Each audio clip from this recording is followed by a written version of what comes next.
کپتان بدلا، ٹیم میں تبدیلیاں ہوئیں لیکن نتیجہ وہی رہا۔ ٹروبا ٹیسٹ میں پاکستان کو شکست، ویسٹ انڈیز نے 90 رن سے ہرا دیا۔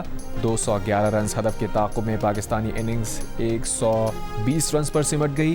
نہ اوپنرز چلے نہ مڈل آرڈر نے مزاحمت کی، ایک کے بعد ایک وکٹ گرتی چلی گئی۔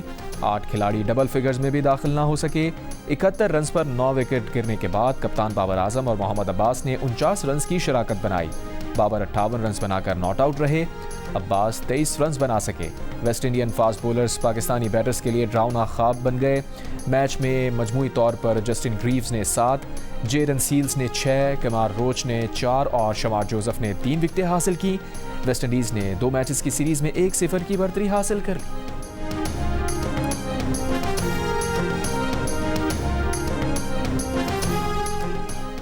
آج ڈیزل کی قیمت میں ₹1.55 فی لیٹر اضافہ کر دیا گیا۔ ڈیزل کی نئی قیمت ₹388.38 فی لیٹر مقرر۔ پیٹرول کی قیمت میں ₹1.63 فی لیٹر اضافہ۔ پیٹرول کی نئی قیمت ₹335.81 فی لیٹر مقرر۔ مٹی کا تیل ₹53 فی لیٹر مہنگا۔ مٹی کے تیل کی نئی قیمت ₹303.63 فی لیٹر ہو گئی۔ نئی قیمتیں 29 جولائی کے لیے ہیں۔ امریکی حکام نے کہا ہے کہ ایران آبرائے ہرموز پر غیر ضروری مطالبات کر رہا ہے۔ ایرانی مطالبات کو عمان، امریکہ اور عالمی برادری نے مسترد کر دیا ہے۔ زیر بحث معاہدہ صرف ہم آہنگی کے لیے ہے، کوئی ٹیکس یا فیس شامل نہیں۔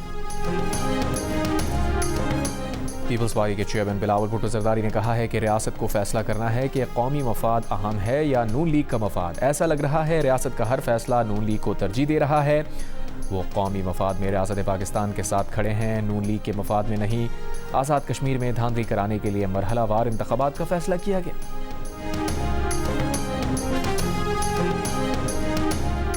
وزیر اعلیٰ پنجاب مریم نواز نے کہا ہے کہ الیکشن میں فیصلہ ریاست نہیں عوام کرتے ہیں۔ سندھ میں 17 سال سے پیپلز پارٹی کی حکومت ہے، لیکن بلاول کے پاس آزاد کشمیر کے عوام کو بتانے کے لیے ایک منصوبہ نہیں تھا، نہ بیانیہ تھا، نہ کوئی پروگرام تھا، نہ اپنی کارکردگی، نہ کوئی گورننس کا ریکارڈ تھا۔ ان کے جلسے بھی خالی گئے۔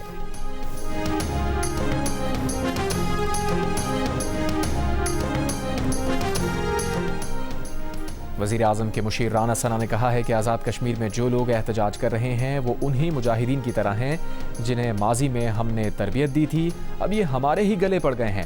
رانا ثنا نے کہا یہ لوگوں کو شیلڈ بنا کر کھیل کھیلنا چاہتے ہیں۔ قانون نافذ کرنے والے اداروں نے جو ایکشن ابھی تک لیا اور جو آئندہ لیا جائے گا، اس کے سوا کوئی راستہ نہیں ہے۔ وفاقی وزیر اطلاعات عطا تارڑ کا کہنا ہے کہ روز اول سے کہہ رہے تھے کہ یہ پرامن احتجاج نہیں ہے، یہ جتھا بیرونی ایجنڈے اور بھارتی فنڈنگ سے اپنی مہم چلا رہا ہے۔ وزیر مملکت برائے داخلہ طلال چودھری نے کہا آزاد کشمیر کی ریاست فسادیوں سے قانون کے مطابق نمٹے گی، عوام ان سے دور رہیں۔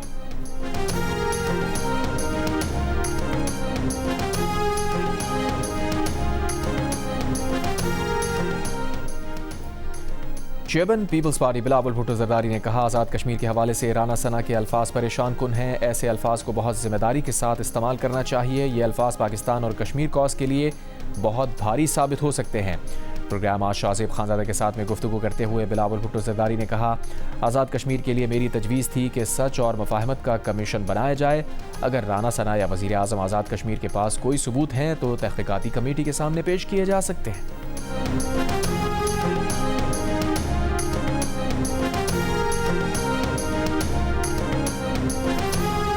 امریکی صدر ڈونلڈ ٹرمپ کی اسرائیلی وزیر اعظم نیتن یاہو سے ملاقات، میڈیا سے گفتگو نہیں کی۔ ملاقات سے پہلے ٹرمپ نے امریکی میڈیا سے گفتگو میں کہا تھا اسرائیلی وزیر اعظم نیتن یاہو چاہتے ہیں امریکہ اسرائیل کے ساتھ ایران جنگ میں شامل رہے، اس لیے ایران کے جوہری پروگرام کی تفصیلات بتانا چاہتے ہیں، لیکن انہیں نیتن یاہو کی معلومات کی ضرورت نہیں۔ امریکہ ایران کے جوہری مقامات کو تباہ کر چکا ہے، معاہدہ نہیں ہوتا تو کوہ گولان کو بھی آسانی سے تباہ کر دیں گے۔ ٹرمپ نے دعویٰ کیا کہ ایران کے گرد ناکہ بندی انتہائی سخت اور ناقابل شکست ہے، ایران کے پاور پلانٹس اور پلوں پر حملے کا ارادہ نہیں۔ ایران کو معاہدوں کی خلاف ورزی کی اجازت نہیں دے سکتے، اگر معاہدہ نہ ہوا تو ایران میں طے کردہ فوجی آپریشن مکمل کریں گے۔ پورے ایران کو تباہ کرنے کے بجائے بہتر ہے ایران کے ساتھ معاہدہ طے پا جائے۔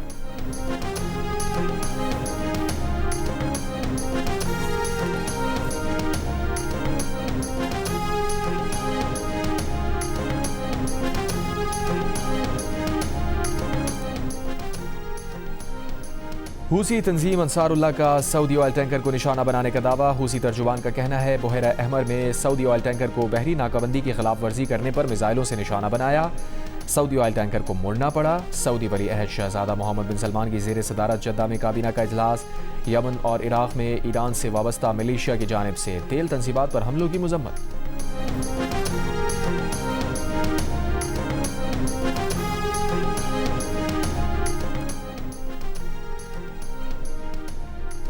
ایرانی وزیر خارجہ عباس اراغچی اور یوکرینی ہم منصب کا ٹیلی فون پر رابطہ۔ عباس اراغچی نے کہا یوکرینی ہم منصب نے یقین دلایا ایرانی جہاز پر حملہ غیر ارادی تھا۔ بولے یوکرین کشیدگی نہیں چاہتا، ایران بھی کشیدگی نہیں چاہتا، ایرانی مفادات پر حملہ ناقابل قبول ہے، نقصانات کی تلافی ضروری ہے۔ وزیر اعظم شہباز شریف سے امریکی کانگریس کے وفد کی ملاقات۔ امریکی وفد نے کہا صدر ٹرمپ کے پاکستانی قیادت کے ساتھ بہترین تعلقات کے مثبت اثرات مرتب ہو رہے ہیں۔ امریکی وفد نے علاقائی امن کی کوششوں میں پاکستان کے کلیدی کردار پر زور دیا اور وزیر اعظم کے کردار کو سراہا۔ وزیر اعظم نے امریکی وفد کے اعزاز میں استقبالیہ دیا، کہا امریکی کانگریس ارکان کا دورہ پاک امریکہ مضبوط تعلقات کی جانب خوشائند ہے۔ صدر ٹرمپ کے لیے بھی نے خواہشات کا اظہار کیا۔ شہباز شریف نے ڈونلڈ ٹرمپ کی پاک بھارت جنگ بندی کے لیے جرأت مندانہ اور فیصلہ کن مداخلت کا بھی ذکر کیا، کہا امریکہ سے تعاون مزید مستحکم کرنے کے خواہاں ہیں، تجارت، زراعت، آئی ٹی اور توانائی میں تعاون بڑھائیں گے۔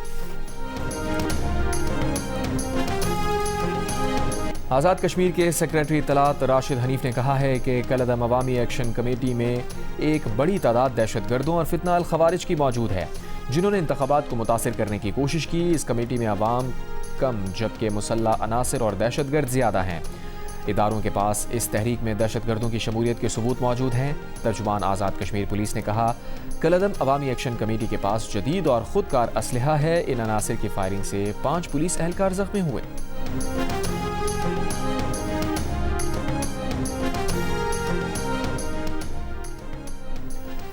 آزاد کشمیر پولیس کے مطابق کالعدم عوامی ایکشن کمیٹی کے مسلح افراد کی فائرنگ سے 2 پولیس اہلکار زخمی ہو گئے۔ دوسری جانب ذرائع کا کہنا ہے کہ کالعدم جوائنٹ عوامی ایکشن کمیٹی کے راولاکوٹ کی جانب مارچ کے دوران تصادم سے متعدد افراد کے جاں بحق اور کئی افراد کے زخمی ہونے کی اطلاعات ہیں۔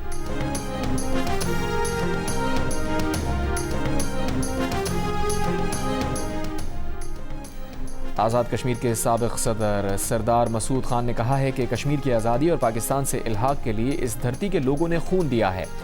کالعدم تنظیم جوائنٹ عوامی ایکشن کمیٹی میں شامل عناصر یا تو تاریخ سے ناواقف ہیں یا کوئی ایجنڈا لے کر چل رہے ہیں۔ سردار مسعود خان نے کہا سردار محمد ابراہیم نے نہ ہوتے تو کہالہ سمیت آزاد کشمیر کے دیگر علاقوں میں بھارتی فوجیں بیٹھی ہوتیں۔ سردار محمد عبدالقیوم نے اپنی پوری زندگی تحریک آزادی کشمیر کی جدوجہد میں گزاری ہے۔